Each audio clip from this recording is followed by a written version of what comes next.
오늘 저희들 함께 보실 하나님 말씀은 신명기 15장 7절에서 11절입니다. 신명기 15장 7절에서 11절 말씀입니다. 내 하나님 여호와께서 내게 주신 땅 어느 성읍에서든지 가난한 형제가 너와 함께 거주하거든 그 가난한 형제에게 내 마음을 완악하게 하지 말며 내 손을 움켜쥐지 말고 반드시 내 손을 그에게 펴서 그에게 필요한 대로 쓸 것을 넉넉히 구워주라. 삼가 너는 마음에 악한 생각을 품지 말라. 곧 이르기를 일곱째 해 면제년이 가까이 왔다 하고 내 궁핍한 형제를 악한 눈으로 바라보며 아무것도 주지 아니하면 그가 너를 여호와께 호소하리니 그것이 내게 죄가 되리라. 너는 반드시 그에게 줄 것이요 줄 때에는 아끼는 마음을 품지 말 것이니라. 이로 말미암아 내 하나님 여호와께서 내가 하는 모든 일과 내 손이 닿는 모든 일에 내게 복을 주시리라. 땅에는 언제든지 가난한 자가 그치지 아니하겠으므로 내가 내게 명령하여 이르노니 너는 반드시 내 땅 안에 내 형제 중 곤란한 자와 궁핍한 자에게 내 손을 펼치니라. 오늘 저희들 함께 보실 하나님 말씀은 신명기 15장 7절에서 11절입니다. 7절에서 11절. 제가 11절을 봉독해 올리겠습니다. 땅에는 언제든지 가난한 자가 그치지 아니하겠으므로 내가 내게 명령하여 이르노니 너는 반드시 내 땅 안에 내 형제 중 곤란한 자와 궁핍한 자에게 내 손을 펼치니라. 땅에는 언제든지 가난한 자가 그치지 않겠다. 그렇게 말씀하십니다. 세상에는 항상 도움을 필요로 하는 가난한 자가 항상 있습니다. 이것은 인간이 하나님께 불순종한 범죄의 결과라고 할 수 있습니다. 이 범죄의 결과로 땅 위에는 항상 고통과 가난이 존재하게 되었습니다. 그러니까 가난은 죄의 결과로 인간에게 주어진 일종의 형벌이라고 할 수 있습니다. 우리 주변에는 분명 부자들이 있고 반면에 또 가난한 자들도 있습니다. 가난한 자들은 어떤 사람들입니까? 어떤 사람들을 가난한 자라고 합니까? 비브 그릭이라는 사람은 이 가난한 자들의 친구라는 책을 통해서 성경이 말하는 가난이 무엇인가 이렇게 말하고 있습니다. 성경에서 가난한 자들이란 땅과 물이 없어서 굶주리며 고통당하는 자들을 말한다. 가난한 자들이란 생활의 기본 필수품조차 부족해서 고통당하는 자들을 말한다. 이렇게 얘기하고 있어요. 여러분, 가난이라는 것은 우리가 얘기하는, 요즘 얘기하는 그런 가난이 아닙니다. 실제로 먹을 것이, 마실 것이 없어서 고통당하는 그 정도의 가난. 생활에 가장 필요한 생활의 필수품조차 없는 그런 가난. 요즘 그런 가난이 있습니까? 우리는 꽤 부유합니다. 그런데 가난하게 생각합니다. 성경은 가난의 원인을 세 가지로 말하고 있습니다. 첫 번째, 개인적인 죄악으로 생긴 가난이 있습니다. 누가복음 15장에 탕자의 비유에 보면 둘째 아들은 세상 쾌락을 쫓다가 자기 재산을 다 탕진하고 가난하게 되어 비참한 생활을 하게 됩니다. 세상에는 의외로 이런 사람들이 많습니다. 알코올 중독자들, 마약 중독자들, 노름꾼들, 성적으로 타락한 사람들, 그리고 천성적으로 게으른 사람들, 이 모든 사람들의 가난은 자신의 잘못으로 선택된 가난입니다. 돈에 대한 지나친 욕심으로 불로소득을 노리고 주식 투자를 했다가 코인을 했다가 망한 사람들도 마찬가지입니다. 이 모든 가난은 개인적인 죄악으로 인한 가난이라고 할 수 있습니다. 두 번째 가난의 원인은 재앙으로 생기는 가난이 있습니다. 이건 어쩔 도리가 없죠.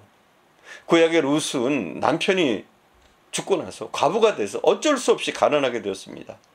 여리고성에 살았던 소경 바디메오는 나면서부터 시각장애인이 되어서 거지로 살았습니다. 가난하게 살았습니다.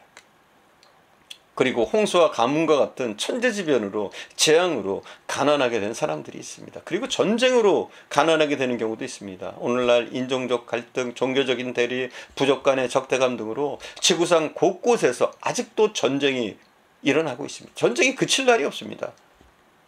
어느 날 전쟁 때문에 집과 생계 터전을 갑작스럽게 빼앗기고 난민이 되어서 말로 다 할 수 없는 고통 속에서 죽지 못해 살아가는 사람들이 세계 도처에 수천만 명에 달하고 있습니다.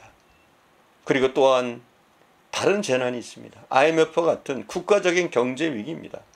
기업이 도산하고 사람들은 일자리를 잃고 돈을 벌어오지 못하게 되어서 가난하게 됩니다. 오늘 우리 사회에 경제적인 어려움 속에 온 가족이 가난 속에 고통당하는 가정이 많이 있습니다. 세 번째, 억압으로 생기는 가난이 있습니다. 세상 곳곳에는 부자들과 지도자들의 죄악으로 말미암아서 가난이 있습니다. 이전에는 외국의 침입을 받아서 다른 나라의 억압에 의해서 생기는 가난이 많이 있었습니다. 이것은 구조적인 악에 의해서 생기는 가난입니다. 일제강점기 우리나라도 이러한 일들을 당했습니다. 힘 있는 자들에게 의해서 강탈당하고 박탈당해서 가난하게 된 경우입니다. 개발이라는 미명하에 경작지를 빼앗기고 정든 고향을 떠나서 도시에 나가 빈민으로 전락하는 사람들이 아시아, 아프리카 그리고 남미에서 속출하고 있습니다. 그리고 지금 북한은 어떤가요? 북한의 주민들이 겪는 굶주림도 끔찍할 정도입니다. 북한의 기한은 계속되는 자연재해로 말미암은 것도 있지만 가장 큰 원인은 김정은 독재 정권의 억압과 실정에 있습니다.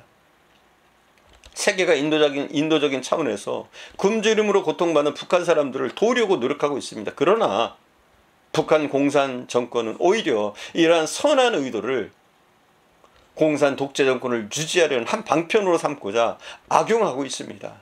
오히려 주민에게 돌아갈 이 도움조차도 아무런 도움이 되지 않고 있다고 합니다. 북한뿐만 아닙니다, 여러분. 세계은행의 연구에 따르면 절대 빈곤 가운데 살고 있는 사람들은 약 13억 정도라고 합니다. 극심한 가난 가운데 살아가고 있는 사람들은 하루에 1불, 약 1,300원 이하의 돈으로 생계를 꾸려나간다고 합니다. 그리고 거의 절대적인 가난 속에 살고 있는 사람들 외에도 20억의 사람이 매우 가난합니다. 사실상 오늘날 30억에 달하는 절반 가까운 사람들은 하루에 2불, 약 2,600원, 2,700원 이하의 돈으로 생활하고 있습니다.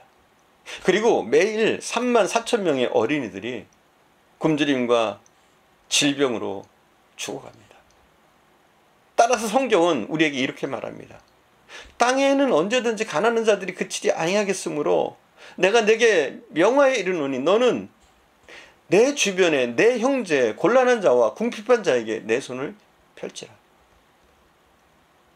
부유한 자들이 가난한 형제에게 관심을 갖고 찾아 나서야 한다고 말씀하고 있습니다.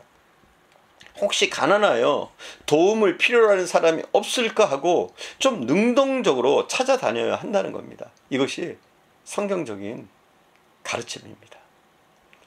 여유 있는 사람들은 가난한 자들이 자신들에게 찾아오기 전에 그들을 향해서 먼저 나가야 한다고 말합니다. 성경 전체를 통해서 하나님은 가난한 자들에게 각별한 관심을 나타내고 있습니다. 하나님은 가난한 자와 고아와 과부와 같은 약자에 대해서 끊임없는 관심과 사랑을 보여주고 계십니다.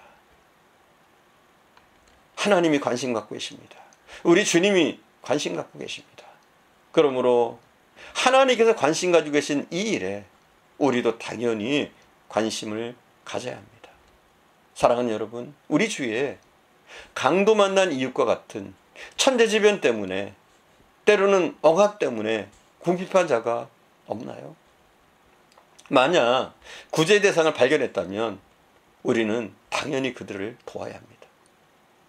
우리 그리스도인들에게 이 구제라는 것은 선택의 문제가 아닙니다. 구제는 반드시 우리가 해야 될 성도로서의 의무라고 할 수 있습니다. 본문을 보면 너는 반드시 구제할 것이요 이렇게 말합니다. 우리말 성경에 보면 3번이나 반드시 손을 펴라, 구제해라 이렇게 명령하고 있습니다. 또 구제하지 않으면 내가 죄를 얻을 것이라 이렇게까지 말씀합니다. 다시 말해서 구제는 하나님의 엄격한 명령입니다. 구제하지 않는 행위 자체가 성경은 범죄일 수 있다고 말합니다. 여러분, 결코 우리가 물질이 많아야 남을 도울 수 있는 것이 아닙니다. 문제는 마음의 결단입니다. 마음입니다. 구제하는 삶은 자신이 쓰고 남을 때 그 남는 것을 하는 것이 아닙니다. 남에게 주는 삶, 베푸는 삶을 살기 위해서 수고와 희생을 각오할 때 가능한 삶입니다.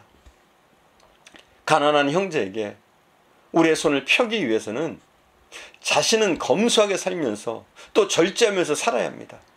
조금 불편하고 조금 좋지 않고 조금 못 먹더라도 가난한 형제를 생각하면서 그들을 위해서 고난에 동참하는 그런 삶을 살아갈 때 가능한 것입니다.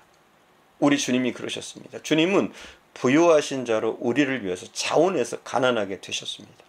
우리도 그분의 발자취를 쫓아서 연약한 이웃을, 가난한 자들을, 그들의 필요를 돕기 위해서 우리가 더욱더 이 땅을 성실하게, 겸손하게, 또 우리 주변에 연약한 사람들이 없는지 살피면서 그들에게 도움이 필요하다면 우리가 그 도움의 손길이 되려고 힘써야 할 줄 믿습니다.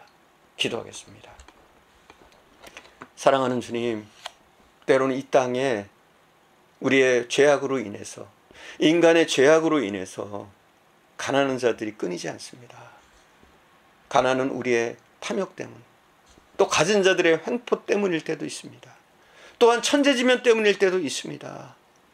그러나 그 어떤 이유에서든 우리 주변에 고통당하는 이웃이 있다면 우리가 적극적으로 그들을 도울 수 있는 은혜를 주시옵소서.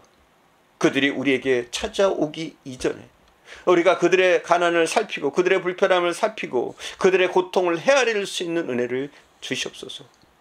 주님이 우리를 위해서 가난하게 되셨던 것처럼, 우리의 부요함을 위해서 스스로 비천해지셨던 것처럼, 사랑하는 주님, 우리도 우리의 삶을 더욱더 검소하게 건실하게 살아가며 이웃을 돕는 일에 우리의 힘을 쏟을 수 있도록 또한 은혜를 베풀어 주시기를 원합니다.